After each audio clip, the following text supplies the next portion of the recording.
Donald Trump may have failed to win the Nobel Peace Prize, but don't worry, Giuliani says he's found tons of stolen ballots in Oslo. This ain't over yet. This is just another day. As the shutdown continues, Speaker of the House Mike Johnson has decided to pivot from doing anything to open up the government to focusing on slightly different matters. I'm going to make an announcement today. It's the announcement in the U.S. that was made in the Knesset yesterday. I'm proud to tell you that together with my friend Speaker Ohana of the Israeli Knesset, the equivalent of our Congress, we're going to embark upon a project together to rally speakers and presidents of parliaments around the world so that we will jointly nominate President Donald J. Trump for next year's Nobel Peace Prize. No one has ever deserved that prize more, and that is an objective fact. An objective fact. I mean, in some ways, Donald Trump is 2025's Malala, who for some reason did get the Nobel Peace Prize years ago, but Trump really deserves it more when you think about it, right? Because both survived assassination attempts, both spoke at the United Nations to convey their message to the world, and sure, Malala called for all children to have access to education, while Trump called everyone a piece of shit. I'm really good at this stuff. Your countries are going to hell.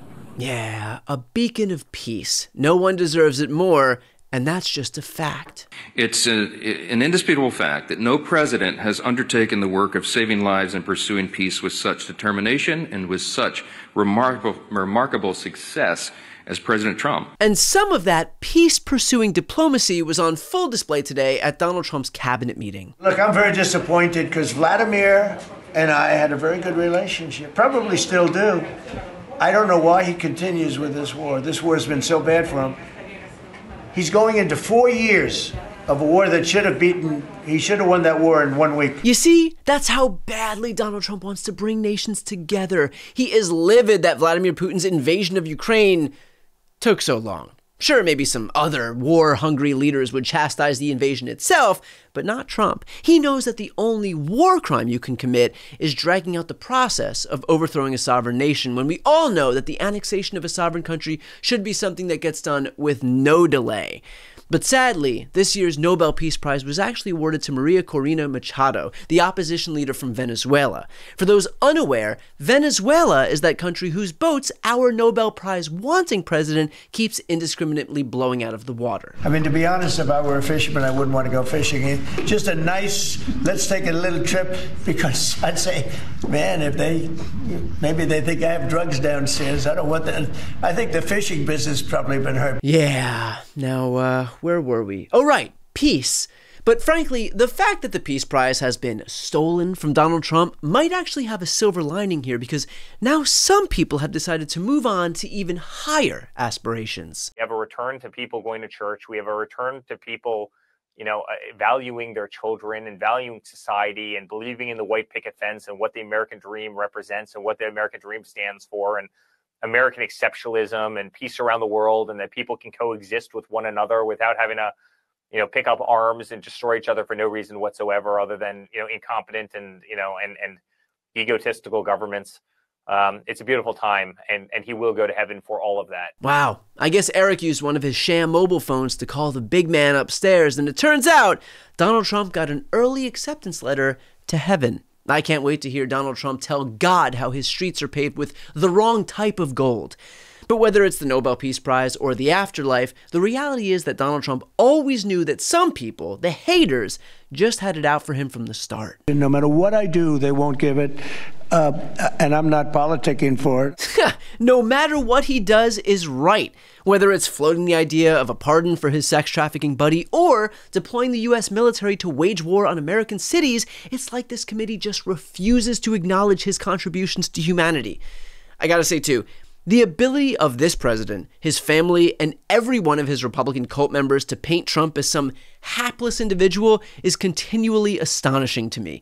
The man currently occupies the most powerful office in the world, an office he won back after 34 felony counts for falsifying business records, stealing classified documents, attempting to overthrow a free and fair election, and being found liable for sexually abusing a journalist.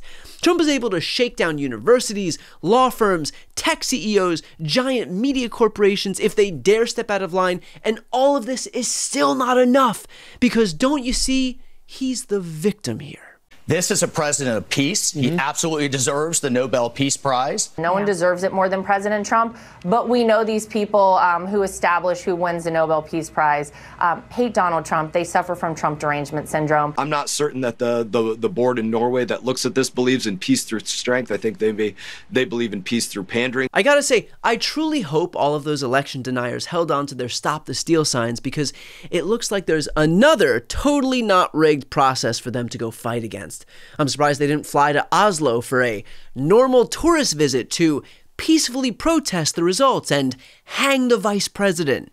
But no, some decided to just go the legal route. He deserves the Nobel Peace Prize, and that's why I'm introducing a resolution for a sense of Congress today that will honor him with the Nobel Peace Prize, and if need be, we'll call for a discharge petition on that. I hope we can work with the Speaker, though, and get it on the floor for a vote. That's right. If the Nobel Committee won't award Donald Trump with the Peace Prize that he deserves, then America will, because that is definitely how it works. It's like last year's Super Bowl when the Chiefs seemingly lost to the Eagles until Republicans in Congress drafted a resolution to declare them the winners by a score of 100 to AutoPen. I mean, even if Donald Trump does receive some credit for being the peacemaker in chief, it doesn't feel like people actually mean it. It's a glowing cover praising President Trump, but he hates it. The latest issue of Time magazine hails him for brokering the Gaza ceasefire. But the picture may be the worst of all time, Trump says on Truth Social. They disappeared my hair and then had something floating on top of my head that looked like a floating crown, but an extremely small one. Oh my God. Donald Trump isn't pissed that they made him look like he's wearing a crown. He's pissed that the crown is too small.